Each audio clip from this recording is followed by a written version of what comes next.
History में dynasties के founder और उसकी राजधानी याद करने में क्या आप सबको भी प्रॉब्लम होती है? तो चलिए वन शॉट में याद करते हैं इंपॉर्टेंट डायनेस्टीज के फाउंडर और उसकी राजधानी। सबसे पहले हम बात करते हैं हर्यंग डायनेस्टी की, जिसके फाउंडर थे बिंबिसार और राजधानी थी राजगृह। देन नंद डायनेस्टी, जिसके फाउंडर थे महापद्मनंद और राजधानी थी पाटलिपुत्र। मौर्य एम्पायर, जिसके फाउंडर थे चंद्रगुप्त मौर्य और राजधानी थी पाटलिपुत्र। शुंग डायनेस्टी, जिसके फाउंडर थे पुष्यमित्र सुंग और राजधानी थी पाटलिपुत्र।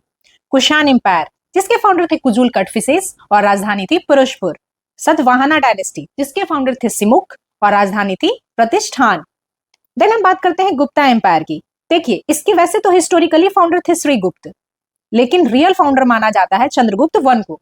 इन्होंने ही इस एम्पायर का एक्सपेंशन किया था और इन्होंने महाराजा धीराज का टाइटल भी लिया था और इसकी राजधानी थी पाटलिपुत्र। वकाटक डायनेस्टी, जिसके फाउंडर थे विंध्य शक्ति और राजधानी थी नंदीवर्धन। चालुक्य डायनेस्टी, जिसके फाउंडर थे पुलकेशिन वन और राजधानी थी वटापी। पल्लव डायनेस्टी, जिसके फाउंडर थे सिम्हा विष्णु और राजधानी थी कांचीपुरम। राष्ट्रकूट डायनेस्टी, जिसके फाउंडर थे दंती दुर्ग और राजधानी थी मान्यखेटा। अब हम बात करते हैं चोला डायनेस्टी की, जिसके फाउंडर थे विजय चोला और राजधानी थी तंजावुर। देन परमार डायनेस्टी, जिसके फाउंडर थे उपेंद्र और राजधानी थी धार। गढ़वाल डायनेस्टी, इसके फाउंडर थे चंद्रदेव और राजधानी थी कन्नौज। देन दिल्ली सल्तनत, इसके फाउंडर थे कुतुबुद्दीन ऐबक और राजधानी थी दिल्ली।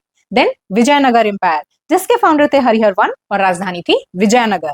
देन मुगल एम्पायर, जिसके फाउंडर थे बाबर और राजधानी थी आगरा। तो ये थे इंपॉर्टेंट डायनेस्टी के फाउंडर और उसकी राजधानी। अगर आप सबको ये पीडीएफ चाहिए तो कमेंट सेक्शन में डायनेस्टी लिख देना और ऐसे और भी वीडियोस के लिए प्रेप पल्स को फॉलो करें।